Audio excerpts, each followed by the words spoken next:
Hello दोस्तों, Shiva study material में आपका स्वागत है। डेली राजस्थान करंट और सूजस अपडेट के आज के इस विश्लेषण में हम साथ मिलकर देखेंगे 23 मार्च 2026 के सारे महत्वपूर्ण बिंदु। आज हम उन सभी खास खबरों पर नजर डालेंगे जो आने वाली परीक्षाओं में सीधे सवाल बनकर आ सकती हैं। तो अपनी कुर्सी की पेटी बांध लीजिए और चलिए बिना कोई देर किए शुरू करते हैं। तो सबसे पहले बात करते हैं राजस्थान की कला, संस्कृति और हाल ही में हुए कुछ महोत्सवों की। आप जानते हैं ये सेक्शन हमेशा से ही परीक्षाओं के लिए बहुत बहुत जरूरी होता है। हाँ, तो जयपुर के जवाहर कला केंद्र में 25वें कला मेले का आयोजन हुआ। अब यहां से देखिए, एक नहीं बल्कि कई सवाल बन सकते हैं। पहला, आयोजक कौन थे? तो जवाब है राजस्थान ललित कला अकादमी और जवाहर कला केंद्र। दूसरा, शुभारंभ किसने किया? उप मुख्यमंत्री दिया कुमारी जी ने। तारीखें भी याद रखनी है, 17 से 21 मार्च। और हाँ, एक खास बात और, 110 ऑक्टोनम पद्धति की स्टॉल्स। अब ये क्या चीज है? अरे ये बस एक मॉडर्न तरीका है जिससे प्रदर्शनियों में स्टॉल्स को फटाफट बनाया जा सकता है। छोटी सी बात है पर पूछी जा सकती है। अच्छा, इसके साथ ही दो और जरूरी कार्यक्रम हुए। एक तो है मेवाड़ महोत्सव, जैसा कि नाम से ही पता चल रहा है ये उदयपुर में हुआ 21 से 23 मार्च तक। और दूसरा, राजस्थान दिवस 2026 के मौके पर राज्य स्तर की एक सांस्कृतिक संध्या हुई। कहाँ? जयपुर के मशहूर एल्बर्ट हॉल में। तो ये दोनों जगहें और इनकी तारीखें परीक्षा के हिसाब से काफी जरूरी हैं। चलिए अब बात करते हैं एक ऐसे खास व्यक्तित्व की जिनकी एक हालिया उपलब्धि ने राजस्थान का नाम पूरी दुनिया में रोशन कर दिया है। देखिए, वीरेंद्र सिंह जी की उपलब्धि को समझने से पहले ये जानना जरूरी है कि ये ओजस टेल सालाडो आखिर है क्या। तो ध्यान से सुनिए, ये दुनिया का सबसे ऊंचा सक्रिय ज्वालामुखी है, मतलब एन एक्टिव वॉल्केनो। इसकी लोकेशन भी याद रखिएगा, एंडीज पर्वतमाला में अर्जेंटीना और चिली की सीमा पर। और अब देखिए ये कमाल का आंकड़ा, लगभग 6893 मीटर की ऊंचाई। जोधपुर के हमारे पर्वतारोही वीरेंद्र सिंह सिसोदिया ने इस विशाल ज्वालामुखी पर तिरंगा फहराया है। यहां से जो सबसे जरूरी सवाल बनता है वो है वीरेंद्र सिंह जी का जिला, और वो है जोधपुर। इसको तो बिल्कुल मत भूलिएगा। अब आते हैं आज के सबसे महत्वपूर्ण टॉपिक पर, राजस्थान की नई एरोस्पेस और डिफेंस पॉलिसी 2026। इस पर खास ध्यान देना होगा क्योंकि आप जानते हैं नई नीतियों से हमेशा ही सवाल बनते हैं।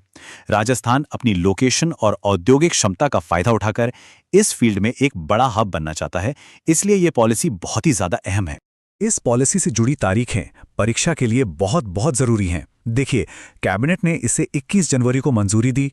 मुख्यमंत्री भजनलाल शर्मा जी ने इसे 18 मार्च को लॉन्च किया और इसका ड्राफ्ट 21 मार्च को जारी हुआ। अब इन तीनों तारीखों में से लॉन्च की तारीख यानी 18 मार्च सबसे ज्यादा जरूरी है, इसे याद रखिएगा। इस पॉलिसी का एक बड़ा मकसद है राज्य में निवेश को बढ़ाना, और इसी के लिए इस टेबल में सब कुछ साफ साफ बताया गया है। निवेश को 3 कैटेगरी में बांटा गया है, लार्ज, मेगा और अल्ट्रा मेगा। और देखिए, मैन्युफैक्चरिंग और सर्विस सेक्टर दोनों के लिए अलग अलग लिमिट तय की गई हैं। मेरी सलाह है कि इस टेबल के आंकड़ों को अच्छे से याद कर लीजिए क्योंकि यहां से सीधा सीधा सवाल बनने की पूरी संभावना है। ठीक है, आइए अब अगले सेक्शन पर चलते हैं और वन एवं खनिज क्षेत्र से जुड़े कुछ ताजा अपडेट्स देखते हैं। और अब एक बहुत बड़ी खबर, वित्त वर्ष 2025-26 के लिए एक नया रिकॉर्ड बनाया जा रहा है। राजस्थान ने 200 खनिज ब्लॉकों की नीलामी का लक्ष्य रखा है, जो एक साल में आज तक का सबसे बड़ा आंकड़ा है। ये राज्य की आर्थिक तरक्की के लिए एक बहुत बड़ा कदम है। अब जरा इस चार्ट को देखिए, ये नीलामी में टॉप राज्यों की स्थिति दिखाता है। गुजरात 32 ब्लॉक्स के साथ पहले नंबर पर है और अपना राजस्थान 30 ब्लॉक्स के साथ दूसरे नंबर पर, जो कि एक बहुत अच्छी बात है। तमिलनाडु 22 ब्लॉक्स के साथ तीसरे स्थान पर है। तो हमें क्या याद रखना है? राजस्थान का स्थान दूसरा। अच्छा, 21 मार्च को अंतर्राष्ट्रीय वन्य जीव दिवस मनाया गया। राजस्थान में जो राज्य स्तर का कार्यक्रम हुआ वो जयपुर के राजस्थान इंटरनेशनल सेंटर में हुआ था। इस साल की थीम थी वन एवं अर्थव्यवस्था। मुख्य अतिथि संजय शर्मा थे। इस मौके पर एक खास पहल भी हुई। 5 आधुनिक वन्यजीव रेस्क्यू वाहनों को हरी झंडी दिखाकर रवाना किया गया। अब कुछ और जरूरी तथ्य देख लेते हैं जो सूजस अपडेट से लिए गए हैं और परीक्षा में काम आ सकते हैं। ये छोटे छोटे फैक्ट्स होते हैं पर नंबर पूरे दिलाते हैं। ये सीधे सीधे वन लाइनर सवाल बन सकते हैं। पहला, फसल खराबी की सूचना देने के लिए कृषि रक्षक पोर्टल का टोल फ्री नंबर क्या है? याद रखिए 104। दूसरा, प्रधानमंत्री सुरक्षित मातृत्व अभियान में बेहतरीन काम के लिए किस सीएचसी को पहला पुरस्कार मिला? भीनमाल सीएचसी को। और तीसरा, वन विभाग के फील्ड स्टाफ के लिए कितनी मोटरसाइकिलें दी गई? 460। तो चलिए, अब तक हमने जो कुछ भी पढ़ा है उसे कुछ अभ्यास प्रश्नों के जरिए परखने का समय आ गया है। देखते हैं कितनी बातें याद रहीं। पहला सवाल आपकी स्क्रीन पर है। राजस्थान एरोस्पेस और डिफेंस पॉलिसी 2026 को मुख्यमंत्री जी ने कब लॉन्च किया? याद कीजिए, मैंने कहा था कि ये तारीख सबसे जरूरी है। क्या होगा सही जवाब? जी हां, बिल्कुल सही। सही उत्तर है बी, 28 मार्च 2026। 21 जनवरी को तो कैबिनेट ने मंजूरी दी थी और 21 मार्च को ड्राफ्ट जारी हुआ था। लॉन्चिंग डेट 28 मार्च है। चलिए, अगला प्रश्न। वीरेंद्र सिंह सिसोदिया, जिन्होंने ओजस डेल सलाडो ज्वालामुखी पर तिरंगा फहराया, उनका संबंध किस जिले से है?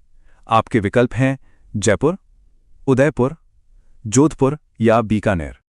और इसका सही जवाब है सी, जोधपुर। याद रखिए, वीरेंद्र सिंह सिसोदिया जोधपुर के एक गौरवशाली पर्वतारोही हैं। बहुत बढ़िया। चलिए, अब अंत में एक फटाफट वाला रिवीजन करते हैं ताकि आज के सभी जरूरी बिंदु दिमाग में अच्छी तरह से बैठ जाएं।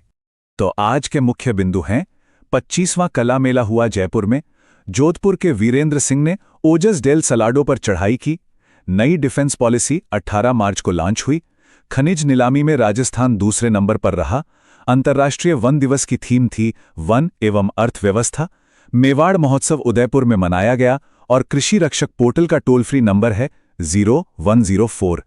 तो ये थे आज के सबसे जरूरी अपडेट्स। अच्छा, आपको क्या लगता है, परीक्षा के हिसाब से इनमें से कौन सा फैक्ट सबसे ज्यादा महत्वपूर्ण है? अपने विचार नीचे कमेंट्स में जरूर बताइएगा और ऐसे ही और अपडेट्स के लिए हमारे साथ बने रहें। धन्यवाद।